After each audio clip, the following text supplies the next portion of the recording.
तुम्ही जॉब करत असाल किंवा तुम्ही बिझनेस करत असाल किंवा तुम्ही एक कॉमर्सचे स्टुडंट असाल किंवा कुठल्याही फॅकल्टीचे स्टुडंट असाल तर तुम्ही एक तर शब्द नक्कीच ऐकला असेल, तो म्हणजे इन्कम टॅक्स रिटर्न. सगळ्यांनीच ऐकला असेल.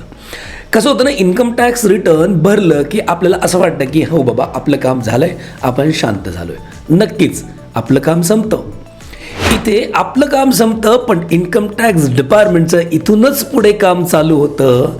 याच प्रक्रियेला आपण म्हणतो असेसमेंट.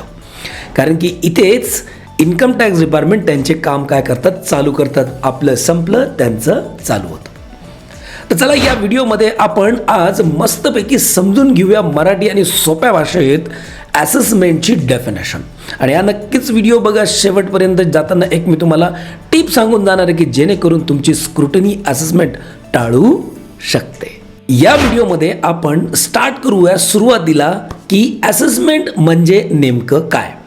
तर असेसमेंट म्हणजे काय की आपण समजा एखाद्या टॅक्स इयरमध्ये इन्कम कमवलं आहे, करेक्ट. तर त्या इन्कमचं चेकिंग करणे, त्या इन्कमचं तपासणी करण्यासाठी जो शब्द वापरला जातो त्याला म्हणतात असेसमेंट. आणि हे शब्द कोण वापरतं, डिपार्टमेंट वापरतं की आम्ही तुमचं इन्कम असेसमेंट करू. पण ते असेसमेंट कधी करणार, जेव्हा आपण रिटर्न भरणार तेव्हा. म्हणून सुरुवातीला सांगताना सांगितलं होतं माझं काम संपलं, पण डिपार्टमेंटचं काम इथून पुढे चालू होतं. पण या असेसमेंटमध्ये त्यांनी दोन शब्द इन्क्लूड केलेत.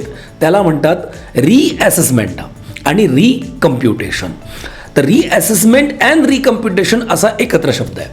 आता रिअसेसमेंट म्हणजे काय नेमकं, की ते काय म्हणतात की समजा तुमची एकदा असेसमेंट झाली असेल तर इन्कम टॅक्सकडे एवढे राईट आहेत की परत ते असेसमेंट करू शकतात आधी होऊन सुद्धा.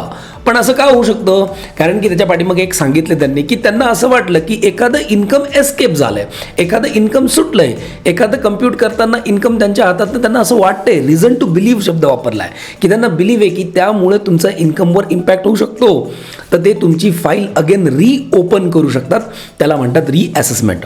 बरं, आता रिओपन करून करायचं काय, तर रिओपन करून परत काय करणार, तुमचा लॉस एखाद्या वेळेस झाला असेल तर तो रिकम्प्यूट करणार, इन्कम रिकम्प्यूट करणार.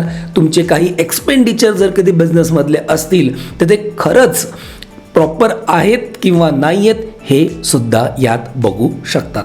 म्हणून त्यांनी सांगितलंय असेसमेंट इन्क्लूड्स रिअसेसमेंट अँड रिकम्प्युटेशन. पण आता काय होतं, या असेसमेंटमध्ये 4 प्रकारच्या असेसमेंट आहेत. किती प्रकारच्या, 4 प्रकारच्या असेसमेंट आहेत. पहिली याला म्हणतात सेल्फ असेसमेंट. सेल्फ असेसमेंट म्हणजे काय, मीच इन्कम कमवणार, मीच इन्कम तपासणार आणि मीच तपासून इन्कम टॅक्स रिटर्न भरणार. म्हणजे हे सेल्फ रिटर्न, हे सेल्फ असेस केलं मी आणि हे भरलं, याला म्हणतात सेल्फ असेसमेंट. आता सेल्फ असेसमेंट म्हणजे टॅक्स रिटर्न तिकडे गेलं. तर दुसरं असेसमेंटची पद्धत येते, त्याला म्हणतात समरी असेसमेंट. आता एक्झॅक्टली समरी असेसमेंटमध्ये होतं काय, तर समरी असेसमेंटमध्ये जे आपण रिटर्न भरतो त्यावर काय करतात, इन्कम टॅक्स डिपार्टमेंटचे सॉफ्टवेअर्स काम करतात की खरंच तुम्ही प्रॉपरली कॅल्क्युलेशन केलं आहे का, प्रॉपरली कम्प्युटेशन केले का. म्हणजे अॅरिथमॅटिकल एरर शोधून काढतात. कुठलं डॉक्युमेंट कमी पडतंय का, कुठला प्रूफ कमी पडतोय का, या सगळ्या चेकिंग करण्याला म्हणतात समरी असेसमेंट. तर ही समरी म्हणजे एक प्रायमरी असेसमेंट असते, पूर्ण डीपमध्ये असेसमेंट नसते. तर याची तुम्हाला एक इंटिमेशन पण देतात की हा तुमचं रिटर्न असेसमेंट झालेलं आहे, एक तर तुम्हाला पैसे अजून भरावे लागतील किंवा तुम्हाला रिफंड दिला जाईल. आता याच्यानंतरची सर्वात महत्त्वाची म्हणजे काय, स्क्रुटिनी असेसमेंट. आता नेमकं स्क्रुटिनी असेसमेंटमध्ये काय होतं माहिती आहे का, की तुमचा अख्खा डेटा स्क्रुटिनाइज केला जातो.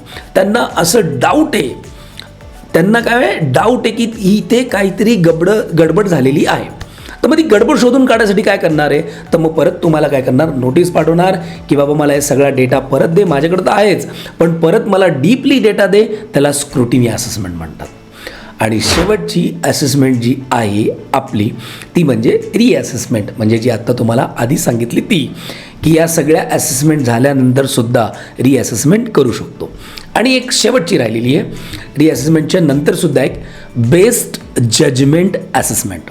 ही चौथी तशी बघितली तर based judgement assessment. Based judgement assessment म्हणजे काय, की तुम्ही रिटर्न नाही भरलेलं, तुमचे ट्रान्झॅक्शन तर खूप दिसतात याच्यावर, तुम्ही रिटर्न नाही प्रॉपरली भरलेलं, मग कंपनीकडे डिपार्टमेंटकडे राहतं तरी काय, डिपार्टमेंटकडे काहीच राहत नाही. मग तेव्हा डिपार्टमेंट काय करते की नाही आता तुमचं ॲसेसमेंट झालीच पाहिजे, तेव्हा ते त्यांच्या बेस्ट जजमेंटनुसार ॲसेसमेंट करतात. याला म्हणतात बेस्ट जजमेंट ॲसेसमेंट. तर अशाच व्हिडिओसाठी आमच्या चॅनलवर येत राहा, लाईक करत राहा, सबस्क्राईब करत राहा. आणि शेवटची टीप, आता काय झाले, डिपार्टमेंट AI टूल फार वापरत आहे, ॲनालिटिक्स टूल वापरत आहे. त्यामुळे काय होतं की तुम्ही जे हाय व्हॅल्यू ट्रान्झॅक्शन करता, ज्या इक्विटी शेअर परचेस करणे किंवा लँड परचेस करणे किंवा गोल्ड सोनं करणे, म्हणजे गोल्ड परचेस करणे, ह्या सगळ्या गोष्टी जर कधी तुम्ही करत असाल आणि ते लपवत असाल तर बट ऑब्वियसली तुम्हाला स्क्रुटिनी ॲसेसमेंट येऊ शकते. तर ही तुमची तुमच्यासाठी एक फायनल टीप होती.